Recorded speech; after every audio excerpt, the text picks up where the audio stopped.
Hoy te quiero dar algunos consejos desde mi visión dentro del budismo, tanto dentro del budismo tibetano como del budismo zen. Quizás seas una persona que te quieres adentrar dentro del mundo del budismo, no sabes cómo hacerlo, o a lo mejor ya estás iniciado o iniciada, o sea, es decir, ya llevas un tiempo de práctica, pero no sabes cómo orientarte o necesitas algún tipo de consejo.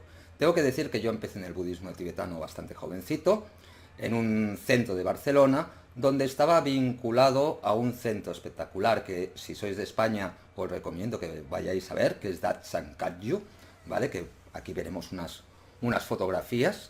Y luego estuve vinculado, después de varios años, a un centro Sakya también de Barcelona, otro tipo, podríamos decir, de linaje, otro tipo de escuela, donde allí hice, podríamos decir, el bautismo, la toma del refugio que se le llama, y luego también empecé a iniciarme en el zen japonés. Tengo que decir que a día de hoy sigo practicando las dos disciplinas. No es incompatible practicar el budismo tibetano que el budismo zen. A ver, si tú te quieres perfeccionar, es mejor tomar más un camino que otro, pero no pasa nada en que puedas practicar las dos. También te voy a explicar cuál es mejor para ti, el budismo zen o el budismo tibetano. Primera recomendación. ¿Hace falta un maestro? ¿Hace falta pertenecer a un centro para ser budista? La verdad es que no. Tú podías adentrarte a lo mejor leyendo libros, buscando incluso vídeos en YouTube, aunque yo buscaría vídeos de YouTube o audios en internet como en iVoox de maestros, podríamos decir, reconocidos, porque se dicen muchas cosas en internet que no siempre son así. ¿Recomiendo ir a un centro, a una escuela, a un templo? Sí. Pero ¿qué pasa? Que muchas veces a lo mejor donde vivimos no tenemos ningún templo cerca, no tenemos ningún centro cerca. Pero donde haya un maestro, un lama, alguien que te oriente, que te guíe, porque a lo mejor tú estás haciendo una postura y piensas que la estás haciendo bien y no es así. Estás haciendo una meditación y a lo mejor te entran dudas y no sabes a quién preguntar, o al quien le preguntas no sabe del todo el tema. Es siempre mejor tener un maestro. Pero si por algo no estás en ningún centro o no tienes acceso a él, pues simplemente puedes hacer prácticas. Y además existen libros de budismo sin maestro, zen sin maestro y esas cosas que os pueden servir de orientación. Pero mi recomendación siempre es que si puedes tener la instrucción de un lama o de un monje, de algún maestro, pues siempre será mucho mejor. Toma del refugio, el bautismo. ¿Cuándo hago el bautismo budista? Que es es diferente al bautismo cristiano, pero bueno, en el budismo tibetano, por ejemplo, te ponen un nombre en tibetano, te hacen como una iniciación, que para mí fue muy bonita. Pero ¿qué sucede? No hay que tener prisa en hacer la toma del refugio. Yo tardé más de 10 años. ¿El por qué tardé tanto tiempo?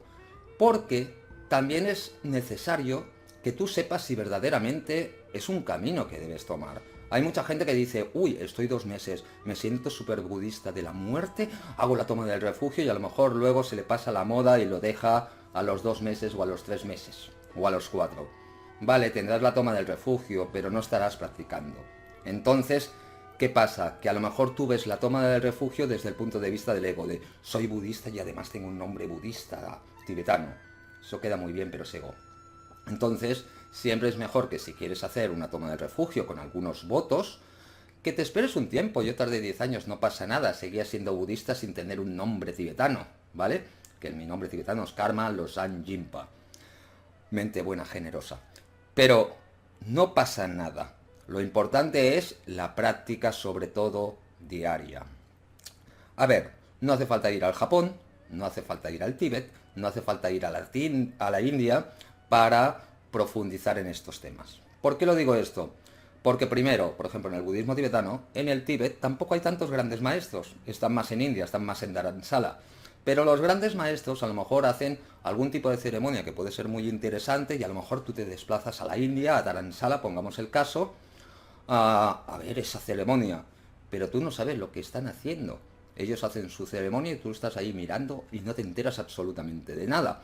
Por tanto, es mejor que primero aprendas de un centro cercano a tu ciudad, ¿vale? O incluso hacer un retiro, ¿no? El tema de decir, pues mira, me tomo como una semana de vacaciones y voy a este centro y profundizo sobre esta enseñanza. Siempre va a ser mejor que te desplaces, porque si te desplazas a Japón y consigues que te dejen entrar en un templo zen y nunca has practicado zazen, sinceramente te van a echar a patadas. No, a ver, nunca te van a echar a patadas, pero entiéndeme, no sabes ni cómo son las ceremonias, no sabes nada. ¿Y qué haces ahí? Sí, respirar, estar ahí, tranquilidad, en silencio y no te vas a enterar absolutamente de nada. Por tanto, hay grandes maestros, incluso orientales, en grandes ciudades, ¿vale? También hay pueblecitos donde tienen sus maestros o gente reconocida. Siempre mirad a lo mejor las páginas web, de qué linaje vienen, de qué escuela, quiénes fueron sus maestros. De esta manera vas a ver que la persona que te enseña es una persona que tiene esa capacidad de enseñar y tiene un conocimiento importante. ¿Qué budismo me interesa? Además, en la I de información, que está ahí, la I de información tienes 2 camisetas que además nos ayudan a nuestro proyecto de crear una reserva natural y un centro de crecimiento personal, por si te interesan. Son unas camisetas budistas y aquí ya paso de hacer spam. Pero, ¿qué budismo te interesa o te puede interesar a ti? ¿El tibetano? ¿El zen?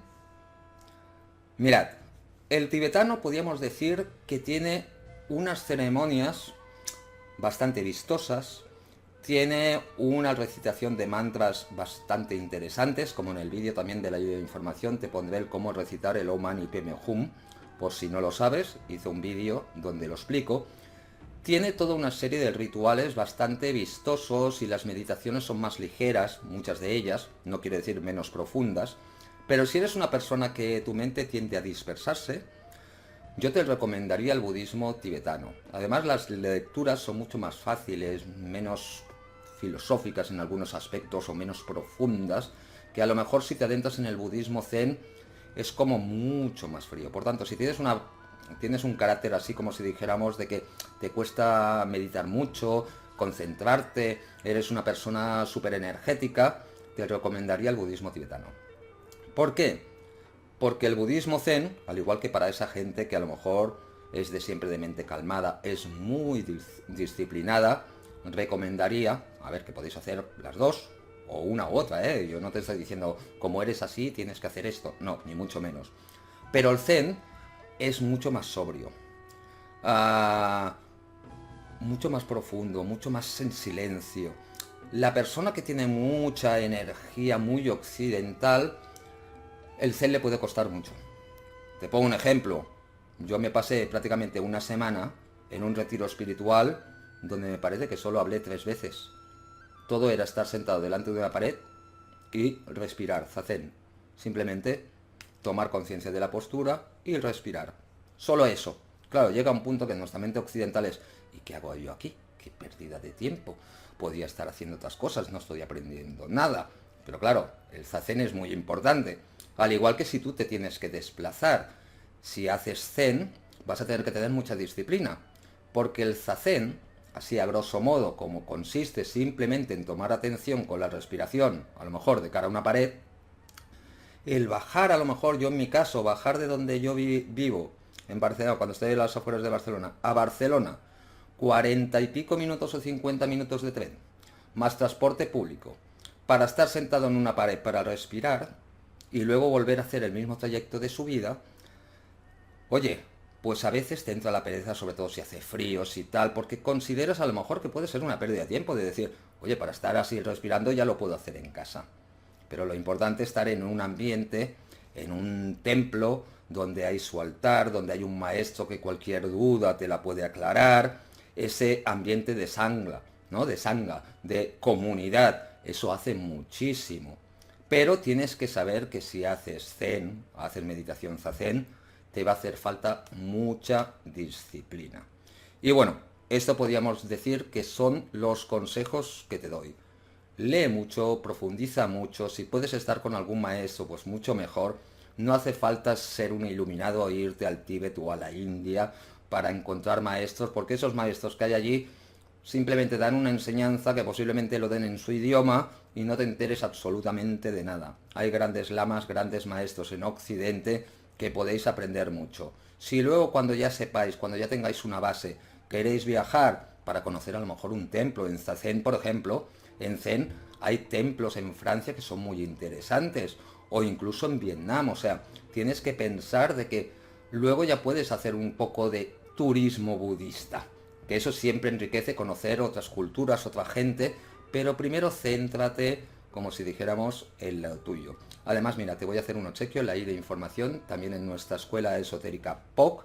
Te he dejado un diccionario, que son unas 50 páginas, un diccionario budista, por si no entiendes algún término, pues puedas entender ese término. ¿Quién te ha hablado? Pedro POC, y nos vemos en próximos vídeos. Y acuérdate de darle al like. Nos vemos.